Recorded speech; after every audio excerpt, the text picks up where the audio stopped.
විරාමයකින් පස්සේ ඔයාලා මේ ආයමත් එකතු වෙලා ඉන්නේ දස්කම් වෙස්කම් වලට බිහිතර කැකල කොදෙව්වත් සමගින්. ඉතින් පුංචි යාළුවනේ අද දවස පුරාවටම අපිත් එක්ක එකතු වෙලා මේ විදිහට ගායන වාදන වලින් අද දවස ලස්සන කරන්න එකතු වෙලා ඉන්න අයිලා මල්ලිලාට මඟ පෙන්වන්නේ සරත් චන්ද්‍රකුමාර සර්. ඉතින් සර්ටත් බෙහෙවින්ම ස්තුතිවන්ත වෙනවා මේ විදිහට ලස්සන සංගීතවත් විදිහට අද දවස ලස්සන කරන්න මේ විදිහට මඟ පෙන්වනවට. ඉතින් පුංචි යාළුවනේ විරාමයෙන් පස්සේ තවත් මල්ලි කෙනෙක් එකතු වෙලා ඉන්නවා අද දවසේ ලස්සනට සංගීත ගීත ගායනා කරන්න. ඉතින් අයබෝන් මල්ලි. අයබෝන් අක්කේ. ඉතින් මල්ලි ඔයා ගැනත් විස්තර ටිකක් කියන්නකෝ අපිට. මගේ නම සෙහන්තිවත් පෙරේරා. මගේ පාසල කොළඹ රාජකීය විද්‍යාලය. මම ඉගෙනුම් ලබන්නේ 8 ශ්‍රේණියේ. ඔව් ඉතින් අපි වැඩි වෙලා ගන්න නැතුව මල්ලිගේ පළවෙනි ගීතයට යන්. යශෝදරා දේවිය තමයි දන්නේ ඇය හැඬුවේ ඇයි කියලා. හැබැයි අද අපි අහන්නේ මල්ලිගේ කටහඬින් හැඬුවේ ඇයි කියලා.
සාරා සංඝ කල්පලක්ෂ්‍ය පෙරම් පුරාවේ සිංහල සාහිත්‍යයේ බෞද්ධ සාහිත්‍යයේ ඒ උතුම් කාන්තාව වෙච්ච යශෝදරා දේවියට මේ ගීතය උපහාරයක් වුණා.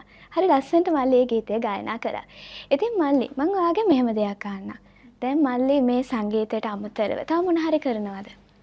මම පෙරදිග සංගීතයේ ඔයිස්ටර් ඔකෙස්ට්‍රා වලට ජොයින් වෙලා තියෙනවා.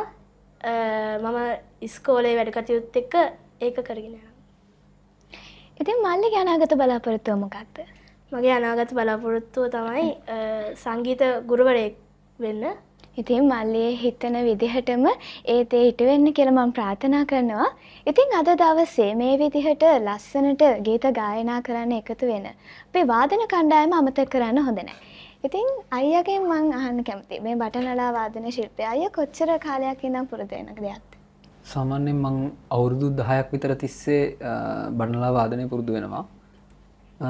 මම ඒක ඉගෙන ගන්නේ නුවන් බාලසූරිය සර්ගෙන් සහ ලංකාවේ ශ්‍රේෂ්ඨ බටනලා වාදකයෙක් වෙච්ච බිහෙම්පාල පෙරේරා සූරීන්ගෙන්. ඉතින් ඒ දෙන්නයින් තමයි මේ වෙනකන් දුරක් මම ඉගෙනගෙන ආවේ.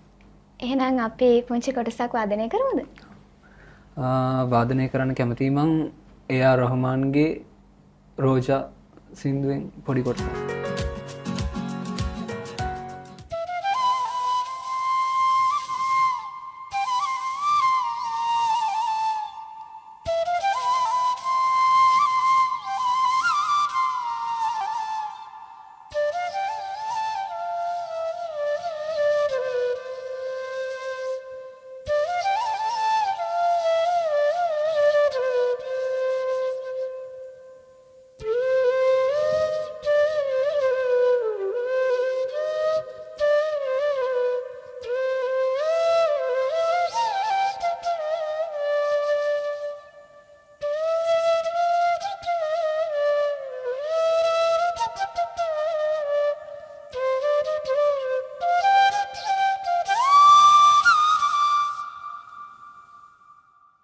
ඉතින් මම හදිස්සියෙම කියලා මේ විදිහට හරි ලස්සනට වාදනය කරාට අයියට බෙහෙවින්ම ස්තුතියි. අපි අයියට අත්පොරසන්නාදයක් දෙමු නේද?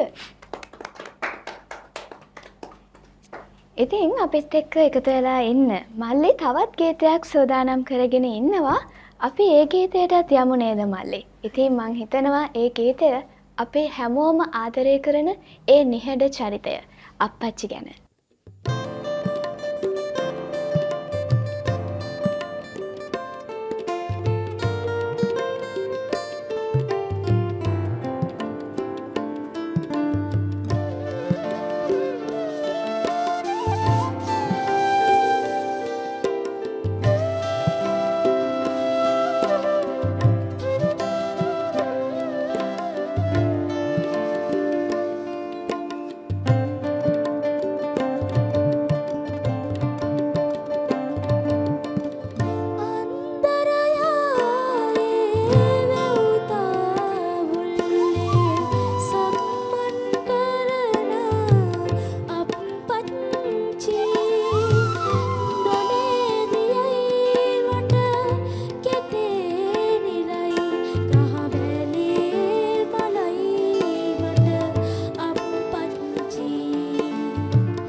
ගෙදර බුදුන් අම්මා කියලා කිව්වට ඊට නොදෙවෙනිව බුදුන් ලෙස සිටින්නේ අපේ ආදරණීය අප්පච්චි.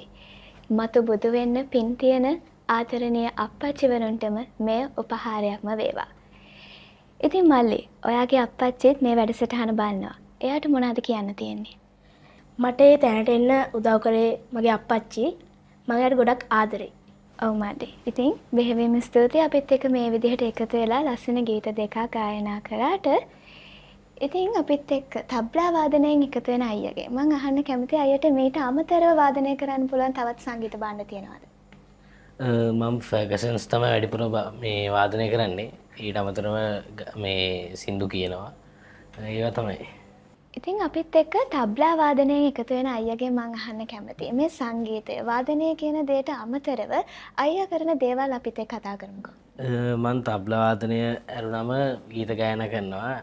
මේ තව චිත්‍ර අඳින්නත් මම කැමතියි. ඉතින් අයියා කිව්වා අයියා තබ්ලා වාදනයට අමතරව ගායනයත් කරනවා කියලා. ඉතින් අයියා කැමතිම සින්දුවක පුංචි කොටසක් අපි ගායනා කරමුද?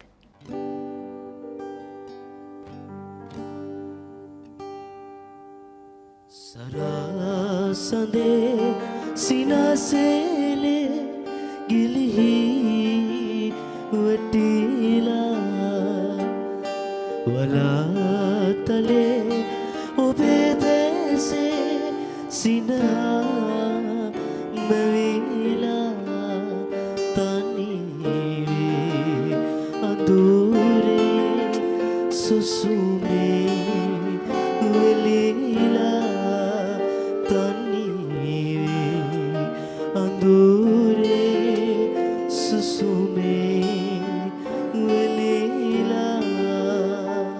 Thank you. ඉතින් මං ඉල්ලපු ඒ හදිසි ඉල්ලීමට මේ විදිහ ලස්සන ප්‍රතිචාරයක් ලැබුණා. ඉතින් අපි අයියට තත්පර සන්නාදයක් දෙමු නේද?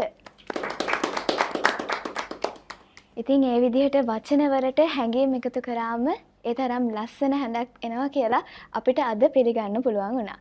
ඉතින් මල්ලි බෙහෙවින්ම ස්තුතියි අපිත් එක්ක මේ විදිහට එකතු වෙලා ලස්සන ගීත දෙකක් ගායනා කරාට. මල්ලි ඒ බලාපොරොත්තු වෙන විදිහටම අනාගතේ ඒ බලාපොරොත්තු ඉටු වෙන්න කියලා මම ප්‍රාර්ථනා කරනවා.